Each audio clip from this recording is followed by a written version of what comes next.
Salam saudara-saudara, selamat pagi. Bersyukur kepada Tuhan yang terus menyertai dan membimbing kehidupan kita sampai dengan pagi hari ini. Mari sama-sama kita berdoa sebelum kita mendengar firman Tuhan. Bapa yang baik yang bertahta di dalam kerajaan surga, terima kasih untuk berkat-berkat-Mu yang sudah Engkau berikan dalam kehidupan kami dari hari kemarin sampai dengan saat ini. Pagi hari ini ya Tuhan, sebelum kami memulai segala aktivitas kami rindu untuk mendengar firman-Mu. Kiranya Engkau menyertai dan memberkati akan kami. Kami juga memohon supaya di dalam apapun yang kami kerjakan hari ini, ada kuasa Tuhan yang terus menyertai akan kehidupan kami, sehingga kami boleh melewati hari ini dengan baik. Terima kasih Tuhan, kami berdoa di dalam nama Tuhan Yesus. Amin. Bacaan kita pagi hari ini di dalam Yakobus pasal yang kedua, ayat 14 sampai ayat 18. Demikian firman Tuhan, apakah gunanya saudara-saudara jika seorang mengatakan bahwa ia mempunyai iman padahal ia tidak mempunyai perbuatan? Dapatkah iman itu menyelamatkan dia? Jika seorang saudara atau saudari tidak mempunyai pakaian dan kekurangan makanan sehari-hari, dan seorang dari antara kamu berkata, "Selamat jalan, kenakanlah kain panas dan makanlah sampai kenyang," tetapi ia tidak memberikan kepadanya apa yang perlu bagi tubuhnya, apakah gunanya itu? Demikian juga halnya dengan iman. Jika iman itu tidak disertai perbuatan, maka iman itu pada hakikatnya adalah mati. Tetapi mungkin ada orang berkata, "Padamu ada iman dan padaku ada perbuatan."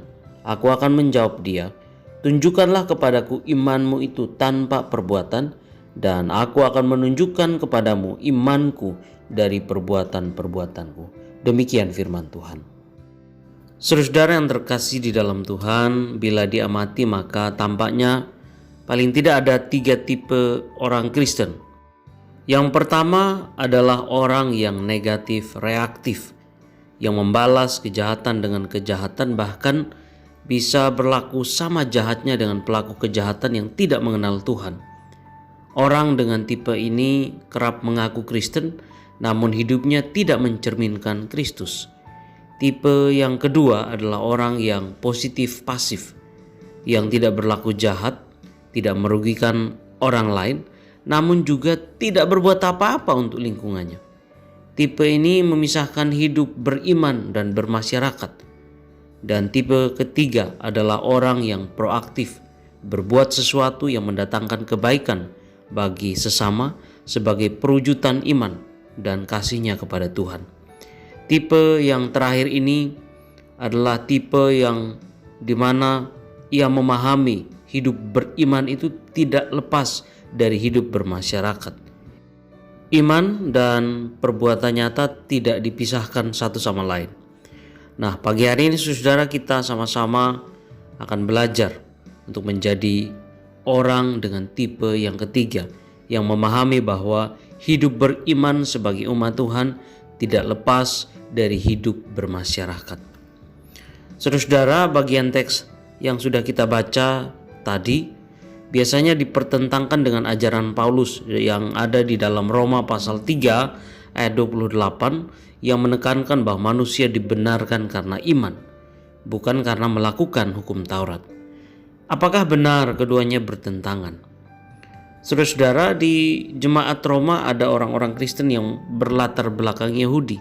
Mereka ini masih terikat erat dengan tradisi Yahudi yang memelihara hukum Taurat secara ketat sebagai upaya manusia untuk dekat dengan Allah dan menerima keselamatan. Karenanya, menghadapi situasi seperti itu, Paulus kemudian menegaskan bahwa dalam kekristenan yang menyelamatkan bukanlah perbuatan melakukan hukum Taurat, melainkan iman kepada Yesus Kristus. Pada konteks penulisan surat Yakobus, keadaannya tampaknya berbeda. Beberapa anggota jemaat jatuh pada ekstrim yang berlawanan dengan orang Yahudi yang begitu menekankan perbuatan untuk memenuhi hukum Taurat.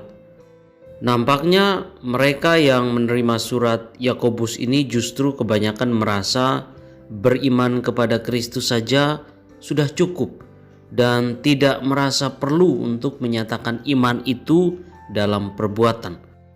Ada jemaat-jemaat yang kemudian hidup seenaknya dan tidak mencerminkan Kristus dalam hidup mereka sehari-hari.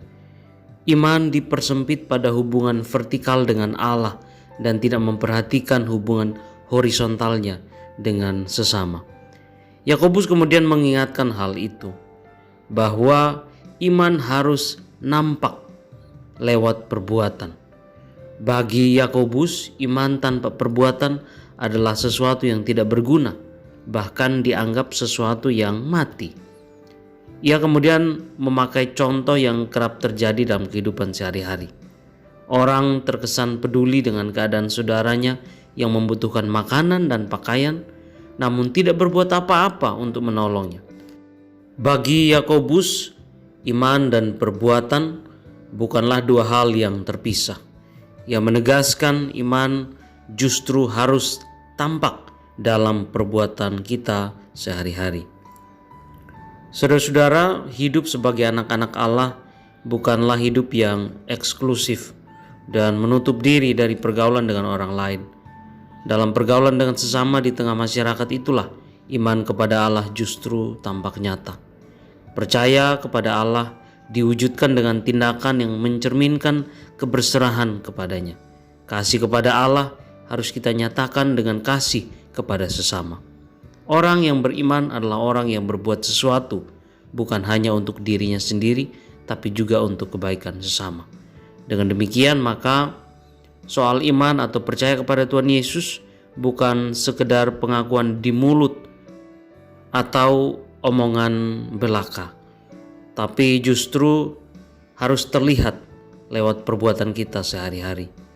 Iman atau percaya, sekali lagi, bukan sekedar dekat dengan Tuhan lewat ritual-ritual ibadah, melainkan membuat seseorang dekat juga dengan sesamanya. Tuhan kiranya memberkati dan menolong kehidupan kita sekalian di hari ini. Amin.